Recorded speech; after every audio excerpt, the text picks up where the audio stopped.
తెలంగాణ రాష్ట్ర వ్యాప్తంగా కేసులు కోర్టులలో కుప్పలు కుప్పలుగా వస్తూ ఉంది. కాకపోతే ఇక్కడ న్యాయం అనేది సత్వరంగా జరుగుతుందా అంటే it's a big question mark. ఎందుకు న్యాయం అనేది సత్వరంగా జరగట్లేదు? తప్పిదం ఎక్కడ జరుగుతూ ఉంది? కోర్టుల సంఖ్య పెరగాలని చెప్పేసి కొంత వాదన ఉంది, జడ్జిల సంఖ్య పెరగాలని చెప్పేసి కొంత వాదన ఉంది. ఇక్కడ ముఖ్యంగా హనంకొండ కోర్టు విషయానికి వస్తే కేసులు అయితే వేల సంఖ్యలో కేసులు ఉంది, బట్ సత్వరంగా న్యాయం దిశగా అయితే లేనటువంటి పరిస్థితి. దీనికి కారకులు ఎవరు? గవర్నమెంటా?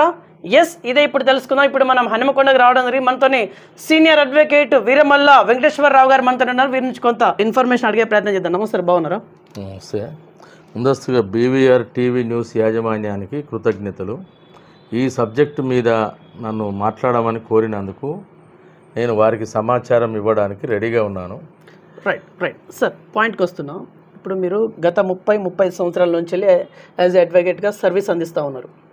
మీరే చెప్పండి, మీ సొంత అనుభవంతో చెప్పండి, నిజంగా వేల కేసులు పేరుకుపోతున్నాయా? వేల కేసులు నిజంగా పేరుకుపోతున్నాయి.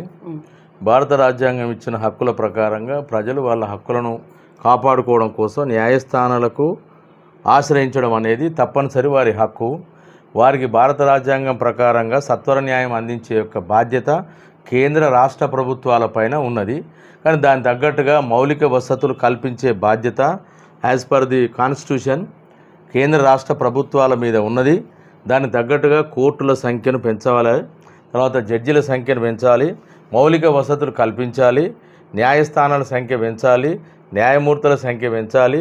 న్యాయస్థానాలలో కావాల్సిన ఇన్ఫ్రాస్ట్రక్చరు సత్వరమే ప్రభుత్వాలు ఏర్పాటు చేస్తే ప్రజలకు సత్వర న్యాయం అందుతుంది.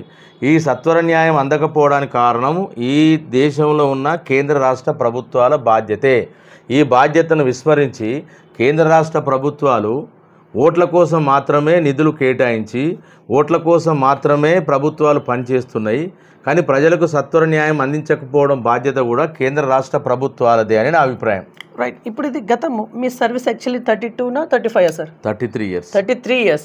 Yes, okay. ఇప్పుడు మీరే చెప్పండి, సొంతంగా ఇక్కడ హనంకొండలో వేల సంఖ్యలో కేసులు పేరుకోపోతున్నాయంటే ఇది గవర్నమెంట్ మీద మీరు నింద వేస్తూ ఉన్నారు. యాక్చువల్లీ కరెక్టేనా? గవర్నమెంట్ని ఇన్వాల్వ్ చేయడం కరెక్టేనా?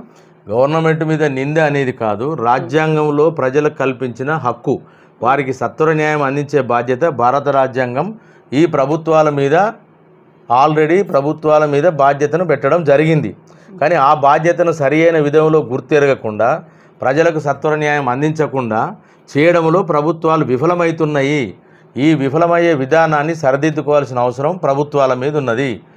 ప్రజలకు పెరుగుతున్న అవసరాలకు అనుగుణంగా ప్రజలలో కలుగుతున్న అసాంఘికపరమైన అసమానతలను సరిచేయడం కోసం ప్రజలు న్యాయస్థానాలను ఆశ్రయిస్తున్నారు. వారికి సత్వర న్యాయం అందించే బాధ్యత ప్రభుత్వాలపైన ఉన్నది. దానికి తగ్గట్టుగా మౌలిక వసతులు కల్పించాలి, న్యాయస్థానాల సంఖ్య పెంచాలి, న్యాయస్థానాల సిబ్బంది సంఖ్యను కూడా పెంచాల్సిన బాధ్యత ప్రభుత్వాలపైన ఉంది. రైట్. ఇప్పుడు ఫర్ ఎగ్జాంపుల్ ఇప్పుడు ఇక్కడ చాలామంది మీ ఆఫీస్లో చాలామంది వచ్చిళ్ళు, ఇవాళ ఎవరో మీకు కేసు గురించి ఎక్స్ప్లెయిన్ చేయడానికి వచ్చిళ్ళు అనుకుందాం. రేపు కేసు అవుతుంది. అది ఎన్ని రోజుల్లోకెల్లా న్యాయం దిశగా అడుగులు పెట్టే అవకాశం ఉంది ప్రజెంట్ సిచ్యువేషన్ని ఆధారంగా చేసుకొని హనంకొండలో? ప్రజెంట్ సిచ్యువేషను ఆధారంగా ప్రొసీజర్ ప్రకారంగా చట్టాలలో ఉన్న మౌలిక రూల్స్, రెగ్యులేషన్స్, నిబంధనల ప్రకారం మాత్రమే న్యాయస్థానాలు నడవవలసి ఉంటుంది. ఇది రాజ్యాంగం నిర్దేశించిన ప్రకారంగా జరిగే ప్రక్రియ. ఈ ప్రక్రియలో పూర్తి స్థాయిలో ప్రజలకు అందుబాటులోకి తీసుకురావాల్సిన బాధ్యత, దాంట్లో కల్పించవలసిన మౌలిక వసతులు, న్యాయస్థానంలో పనిచేసే సిబ్బందిని ఏర్పాటు చేసే యొక్క బాధ్యత కేంద్ర రాష్ట్ర ప్రభుత్వాలదే. ఓకే. ఇప్పుడు సత్వర న్యాయం జరగట్లేదు అనేది ఒక వాదన ఉంది కదా, అది నిజం అని చెప్పేసి అందరు అంటున్నారు. సరే, లేట్గానే అవుతుంది. లేట్గా అయినా కూడా న్యాయస్థానంలో న్యాయం అనేది నిలుస్తుందా?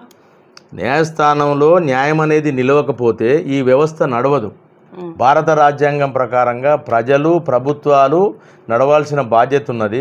న్యాయస్థానాలే కనుక లేకపోతే ఈ భారతదేశంలో అరాచకం వెలుతుంది, రాక్షసులే రాజులైతారు, ఈ రాజ్యాంగాన్ని అవమానపరిచినట్లయితుంది. తప్పనిసరిగా ప్రజలకు న్యాయం అందించే దిశగా నిరంతరం న్యాయస్థానాలు పనిచేస్తున్నాయి. న్యాయస్థానాలు పనిచేయడం లేదు అనే వాదన తప్పు, నింద కూడా తప్పు. రైట్. న్యాయస్థానాల సంఖ్య అయితే పెరగాలి ఖచ్చితంగా. మనం వరంగల్ హన్మకొండలు చూసుకుంటే ఇంకా ఎన్ని న్యాయస్థానాలు వస్తే బెటర్గా అని మీరు అనుకుంటున్నారు? ప్రస్తుతానికి హన్మకొండలో కుటుంబ న్యాయస్థానాలు మరి 2 అవసరం ఉన్నాయి. ఇంకా 2 కుటుంబ న్యాయస్థానాలు అవసరం ఉన్నాయి.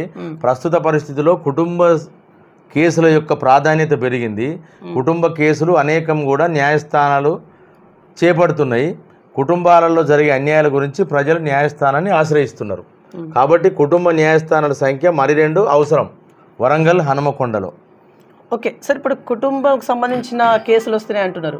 మోస్ట్లీ చూసుకుంటే ఎట్లాంటి కేసులు అంటే భార్యాభర్తలదా లేకుంటే ఆస్తి తగాదాల?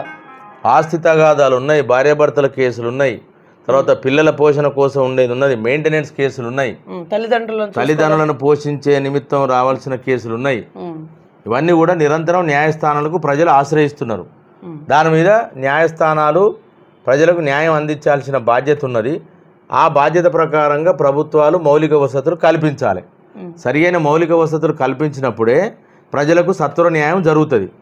ఓకే, ఇప్పుడు మీలాంటి సీనియర్ అడ్వకేట్స్ ఒక 10 నుంచి 20 మంది రేవంత్ రెడ్డి గారికి నేరుగా కలిసి వినతి పత్రం ఇస్తే ఇదేమైనా సాల్వ్ అయ్యే దిశగా ఏమైనా అడుగులో ఉండేటువంటి అవకాశం ఏమైనా ఉంటుందా? న్యాయవాదులకు సంబంధించి బార్ కౌన్సిల్ అనేది ఒక ప్రతినిధి సంస్థ ఉన్నది. Bar council of the state of Telangana ఉన్నది. అది న్యాయవాదులందరూ కూడా రిప్రజెంటేటివ్ పెద్ద మనిషిలా ఉంటుంది. వాళ్ళ ద్వారా ప్రభుత్వాలకు నిరంతరం అనేక వినతులు అందుతున్నాయి. కానీ ప్రభుత్వాలు దాని మీద స్పందించడం తక్కువ. అంటే ఇది రాజకీయంగా చూస్తున్నారా? ఇది రాజకీయానికి సంబంధం లేదు. ప్రభుత్వాల మీద బాధ్యత ఉన్నది. ప్రజలకు మౌలికమైన వసతులు న్యాయాన్ని అందించే బాధ్యత ప్రభుత్వాల మీద ఉన్నది. కానీ వాళ్ళు విస్మరిస్తున్నారు. వాళ్ళకు ఓట్లు వచ్చే దిశగా మాత్రమే ప్రయత్నిస్తారు, నిధులు కేటాయిస్తారు. న్యాయస్థానాలు పెంచితే, న్యాయమూర్తులు పెంచితే ఓట్లు రావు కాబట్టి దాని మీద స్పందించడం లేదు అని నా అభిప్రాయం. ఎస్, ఈ మధ్య కాలంలో న్యాయస్థానంలో ఎక్కువగా వస్తున్నటువంటి కేసెస్ ఏంటి సార్? కుటుంబ తగాదాలు, ఆస్తి తగాదాలు, మనోవర్తి కేసులు, మెయింటెనెన్స్ కేసులు, వృద్ధులకు సంబంధించిన మెయింటెనెన్స్ కేసులు ఎక్కువగా న్యాయస్థానాల వద్దకు వస్తున్నాయి. మరి ఇవి తక్షణంగా మరి సొల్యూషన్ దిశగా అయితే రావట్లేదు కదా, మరి దీనికి ఏంటి పరిష్కారం? దీనికి కోర్టుల సంఖ్య పెంచాలి, న్యాయమూర్తుల సంఖ్య పెంచాలి, న్యాయస్థానాలలో పనిచేసే యొక్క స్టాఫ్ సంఖ్య పెంచాలి. తర్వాత ఈ మధ్యలో అనేకమైన ఎలక్ట్రానిక్ సిస్టమ్ డెవలప్ అయింది. దానికి సంబంధించిన మౌలికమైన వ్యవస్థను ఏర్పాటు చేయాలి. ఇప్పుడు జిల్లా కోర్ట్ అంటారు. జిల్లా కోర్ట్ అంటే ఒకటే ఉండాలనా? రూల్ యాజ్ పర్ రూల్ ఒకటే ఉండాలి. రాజ్యాంగం ప్రకారంగా జిల్లా కోర్టులు అనేటి ప్రధాన జిల్లా కోర్టు ఒకటి ఉంటుంది. దానికి అనుబంధంగా ఇంకా అనేక జిల్లా కోర్టులు ఉంటాయి. అనేకం అంటే దానికంటే ఒక కరెక్ట్ ఫిగర్ ఉంటుందా? ఒక 2, 3 అన్నట్టు ఉంటుందా, లేకపోతే నాన్ లిమిటెడ్? హనుమకొండ, వరంగల్లో ప్రస్తుతం ఉన్న న్యాయస్థానాలు, జిల్లా కోర్టు న్యాయస్థానాలు పరిష్కరించే కేసుల సంఖ్యను బట్టి ఆ న్యాయస్థానాల సంఖ్యను పెంచవలసి ఉంటుంది. ఓకే, పబ్లిక్కి మీరు ఏమైనా మెసేజ్ ఇవ్వాలనుకుంటున్నారా? పబ్లిక్ బాగా చైతన్యవంతమై వాళ్ళ హక్కులను కాపాడుకోవడం కోసమే న్యాయస్థానాలకు వస్తారు. వాళ్ళు న్యాయస్థానాలకు వచ్చినప్పుడు వాళ్ళకి కావాల్సిన న్యాయాన్ని అందించే బాధ్యత ప్రభుత్వాల మీద ఉన్నది. కాబట్టి పబ్లిక్ కూడా ప్రజలకు న్యాయాన్ని అందించే ప్రభుత్వాలనే ఎన్నుకోవాల్సిన బాధ్యత ఉన్నది. Right. So as a senior అడ్వకేట్గా మీరు ఏమన్నా సూచనలు ఇవ్వాలనుకుంటున్నారా ఇప్పుడు అప్కమింగ్ అడ్వకేట్ వాళ్ళకి? న్యాయవాద వృత్తిలోకి వచ్చేవాళ్ళు ప్రతి వాళ్ళు కూడా సిన్సియర్గా పనిచేయాల్సి ఉంటుంది. ప్రజలకు న్యాయం అందించడం కోసం పూర్తి సమయాన్ని వెచ్చించాల్సి ఉంటుంది. సబ్జెక్టు మీద పూర్తి స్థాయిలో అధ్యయనం చేయాల్సి ఉంటుంది. వాళ్ళ యొక్క సమయాన్ని సిన్సియర్గా, పంక్చువాలిటీగా ప్రజల కోసము వెచ్చించాల్సి ఉంటుంది. న్యాయస్థానాల సంఖ్య అయితే పెరుగుతూనే ఈ పరిష్కారం అనేది జరుగుతుందని చెప్పేసి మీరు అంటున్నారు. ఫర్దర్ ఫ్యూచర్లో అయినా సరే 2 కాకపోతే ఒకటైనా సరే కోర్టు వచ్చే అవకాశం ఉందా? ఆ వెదర్ ఏమైనా అవుపడతా ఉందా మీకు? ఉన్నది. ఎందుకంటే న్యాయస్థానంలో పేరుకుపోయిన కేసులను బట్టి ఎప్పటికప్పుడు కేంద్ర రాష్ట్ర ప్రభుత్వాల మీద హైకోర్టులు, సుప్రీంకోర్టులు ఒత్తిడి పెంచుతున్నాయి. దానికి అనుగుణంగా ప్రభుత్వాలు కొత్త న్యాయస్థానాలు ఏర్పాటు చేసే ఆవశ్యకత ఉన్నది, ఏర్పాటు చేస్తవి. ఎస్, ఫైనల్లీ మీరు గవర్నమెంట్కి, తెలంగాణ రాష్ట్ర గవర్నమెంట్కి మీరు ఇచ్చే మెసేజ్ ఏంటిది? సూచనలు కావచ్చు, వాట్ ఎవర్. తెలంగాణ రాష్ట్ర ప్రభుత్వంలో ప్రస్తుతం ఉన్న ప్రభుత్వాలు ప్రజలకు కావాల్సిన మౌలిక వసతులు, వాళ్ళ యొక్క హక్కులను కాపాడడం కోసం, వాళ్ళకు న్యాయాన్ని అందించే దిశగా రాష్ట్రంలో ఎక్కడైతే అవసరం ఉందో అక్కడ న్యాయస్థానాలు పెంచాలి. ఆ న్యాయస్థానాలకు శాశ్వత భవనాలు ఏర్పాటు చేయాలి. న్యాయస్థానాలకు శాశ్వత స్టాఫ్ను ఏర్పాటు చేయాలి. న్యాయస్థానాల్లో పూర్తి స్థాయిలో మౌలిక వసతులను కల్పించాల్సిన బాధ్యత ఉన్నది. రైట్. సో ఇది ఇవాళ ఇన్ఫర్మేషన్. చూస్తున్నాను BVR TV news. Until then bye, take care.